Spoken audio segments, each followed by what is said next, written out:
ತಾವು ಬೃಂದಾವನಸ್ಥರಾಗಬೇಕು ಅಂತ ನಿಶ್ಚಯ ಮಾಡಿದ ಮೇಲೆ ಅವರ ಸಂದೇಶ ಎಲ್ರಿಗೂ ತಿಳಿಸ್ತಾರೆ. ವೆಂಕಣ್ಣ ರಾಯರ ಆಜ್ಞೆಯನ್ನ ಮೀರಬಾರದು ಅಂತ ಹೇಳಿ ಅದ್ಭುತವಾದಂತ ಒಂದು ಬೃಂದಾವನ ಸಿದ್ಧ ಮಾಡ್ತಾನೆ. ಒಳ್ಳೆ ಕಲ್ಲಿನಲ್ಲಿ ರಾಯರಿಗೆ ಹೇಳ್ತಾನೆ, ಗುರುಗಳೇ ನಿಮಗೋಸ್ಕರ ಇಷ್ಟು ದೊಡ್ಡ ಒಳ್ಳೆ ಬೃಂದಾವನ ಸಿದ್ಧ ಮಾಡಿದೀನಿ. ಅಪ್ಪ ವೆಂಕಣ್ಣ, ಈ ಬೃಂದಾವನ ನಂಗಲ್ವೋ, ನಾನು ಈ ಬೃಂದಾವನದಲ್ಲಿ ಪ್ರವೇಶ ಮಾಡೋ ಅಂತವನಲ್ಲ, ಮತ್ ನಿಮ್ ಇನ್ಯಾವ ಬೃಂದಾವನ ಆಗ್ಬೇಕು, ನಿನಗೆ ನಾನು ಹೋಗಿ ತೋರಿಸ್ತೀನಿ ಅಂತ ಹೇಳಿ ಈ ಬೃಂದಾವನ ಮಾಡಿಬಿಟ್ಟಿದಾರಲ್ಲ, ಇದಕ್ಕೇನಾದ್ರು ಪರಿಹಾರ ಆಗ್ಬೇಕಲ್ಲ. ರಾಯರು ಹೇಳ್ತಾರೆ, ಇದನ್ನ ಹಾಗೆ ಇಟ್ಟಿರೋ, ಮುಂದೆ ಅದಕ್ಕೊಬ್ಬ ವ್ಯಕ್ತಿ ಬರ್ತಾನಪ್ಪ, ಅದನ್ನ ಸಿದ್ವಾಲು ಇವರ ಪೀಠದಲ್ಲಿ 5ನೇವರಾದಂತ ಶ್ರೀ ವಾದೀಂದ್ರ ತೀರ್ಥರಿಗೆ ಬೃಂದಾವನವನ್ನ ಮಾಡ್ಕೊಡತ್ತೆ. ಎಲ್ಲ ಆದ್ಮೇಲೆ ಸ್ವತಃ ದಿವಾನ್ ವೆಂಕಣ್ಣನ್ ಕರ್ಕೊಂಡು ಹೋಗ್ತಾರೆ. ಮಾದಾವರಾವ್ ಅಂತ ಒಂದು ಕ್ಷೇತ್ರ ನೋಡೋ, ಇಲ್ಲಿದೆಯಲ್ಲ ಕಪ್ಪನೆ ಶಿಲೆ, ಇದರಲ್ಲಿ ಬೃಂದಾವನ ಮಾಡಬೇಕು. ಅದನ್ನ ನೋಡೋ ಕೂಡಲೇ ತನ್ನ ಪರಿಚಾರಕರಿಗೆಲ್ಲ ವೆಂಕಣ್ಣ ಹೇಳ್ತಾನೆ, ಈ ಬಂಡೆಯಲ್ಲೇ, ಈ ಕಪ್ಪು ಶಿಲೆಯಲ್ಲೇ ಸಿದ್ಧ ಮಾಡ್ಬಿಡಿ. ವೆಂಕಣ್ಣ ವಿನಮ್ರತೆಯಿಂದ ಕೇಳಿಬಿಡ್ತಾನೆ, ಗುರುಗಳೇ ಈ ಕಲ್ಲಲ್ಲಿ ಏನ್ ಅದ್ಭುತ ಇದೆ ಗುರುಗಳೇ.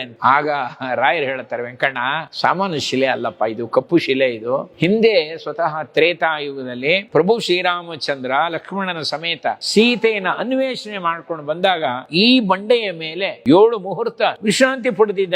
ಇಷ್ಟು ಪವಿತ್ರವಾದಿದು, ನೀನು ಇದರಲ್ಲೇ, ಈ ಕಲ್ಲಿನಲ್ಲೇ ಬೃಂದಾವನ ಸಿದ್ಧ ಮಾಡು. ಇದನ್ನ ಕೇಳಿದ ಕೂಡಲೇ ರಾಯರ ಬಗ್ಗೆ ಇನ್ನು ವೆಂಕಣ್ಣನಿಗೆ ಭಕ್ತಿ ಉಂಟಾಗುತ್ತೆ. ಅದರಲ್ಲೇ ಮಾಡಿಸ್. ರಾಯರ ಸೂಚನೆ ಪ್ರಕಾರನೇ ಆ ಬೃಂದಾವನ ಎಲ್ಲ ಮಾಡಿದ್ದು. ಶ್ರೀಕೃಷ್ಣ ಅರ್ಪಣಮಸ್ತು.